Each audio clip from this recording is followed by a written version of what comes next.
Mr. President, our world is changing, our cities are changing, and of course, the system of governance is changing. Azerbaijan is also a part of the world, and of course is not left out of these processes.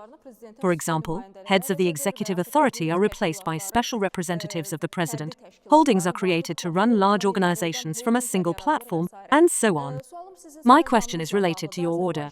What goal does the establishment of the Azerbaijan Transport and Communication Holding serve? And in general, what are your expectations from this institution? Over the past few years, a new model of governance has been applied to state-owned companies. Boards of directors have been created. State officials have been appointed to the positions of heads of boards of directors. Thus, the problems of state-owned companies were fully revealed. For many years, state-owned companies, unfortunately, were not only natural monopolies, but also loss-making companies. There were many reasons for that. The main reason was the flaws and violations in governance. To put an end to this, a decision has already been made by me, and a new governance model has been created in all companies. There are not many of them. There are about 10 state-owned companies, and we have immediately begun to see positive aspects of this. Soccer, which was operating at a loss for many years, and yet kept applying to the state budget, is now operating at a profit. Azerbaijan Airlines, which was operating at a loss for many years, and yet kept receiving subsidies from the state, is now operating at a profit. And if I am not mistaken, last year's income was at the level of several hundred million manats. Now it will meet its own needs. The same holds true for the railway administration. Other companies that used to receive government aid for many years now operate with an income of approximately 100 to 150 million manats. So this was the first stage. That stage of consolidation and personnel reform has already ended. As for AZCON, its goal is to create the transport sector as a platform under a single umbrella. Because although the positive changes I mentioned in governance did take place, coordination between transport institutions was weak. And considering that our main source of income and one of the factors strengthening our political weight will be transport and connectivity in the coming years, of course, we had to create a fully transparent and coordinated mechanism here.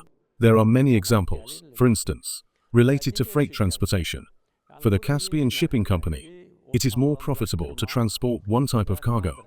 For the railway, it is more profitable to transport a different type of cargo. To what extent does the port play the role of an intermediary mechanism here? Therefore, the goal is to prioritize which cargo is transported and how it is transported, based on the interests of the state. In parallel, the process of digitalization of the transport sector is underway.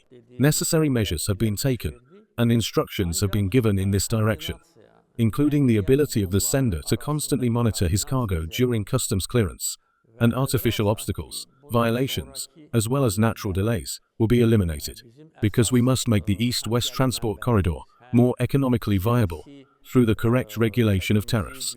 We must also eliminate artificial obstacles so that cargo can be transported even faster. As for tariffs, there is one tariff for the railway, one for the international port, and one for shipping. And there is a discrepancy between these tariffs. There are many other details that necessitated the creation of a unified system. And we have created it.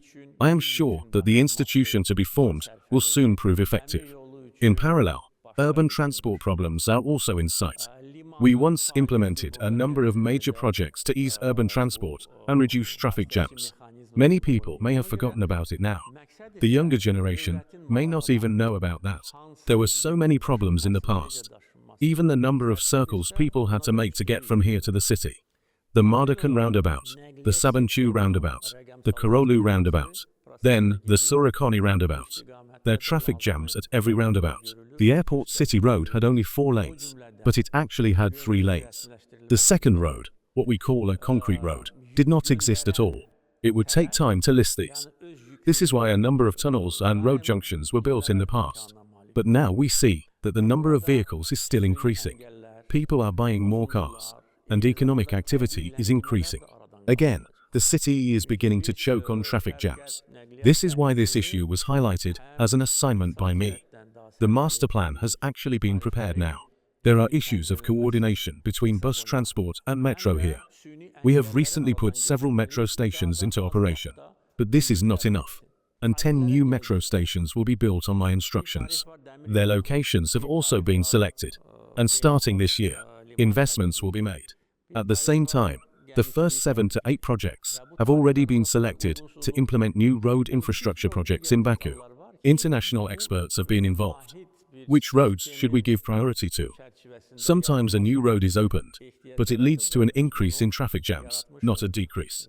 In other words, international experience is very important here, and this issue will definitely be resolved. Also, the process of replacing the city bus fleet with electric buses has also begun. We have already brought more than 150 new electric buses. At the same time, electric bus production will also begin in Azerbaijan this year. This work is underway. According to the information I have received, the first electric buses produced in Azerbaijan will be used in October-November. And this will have a very positive impact on the air in our city, because we know that the biggest source of air pollution is vehicles, especially large vehicles. Other projects are also underway. Just for your information, we are now installing electronic scales on our highways. We started this last year, and this process will be continued this year. Scales will be installed on all highways. Because what happens is that a new road is built, but then some business people load their trucks so much that they destroy the road. Therefore, after the first electronic scales were installed, this has already been stopped, because large fines are applied. Now freight companies themselves measure the weight of the cargo in order to avoid fines. Many innovations based on modern technologies are and will be implemented. Perhaps the Azerbaijani media should also cover this a bit more, because these are issues that legitimately worry people. Therefore, we will put these things in order. It will probably take 5 years to build 10 stations, but it will take less to build roads. Naturally, the Azerbaijani public will be regularly updated about these issues. Azərbaycan ictimaiyyəti təbii olaraq bu məsələlərlə bağlı daim məlumatlandırılacaq.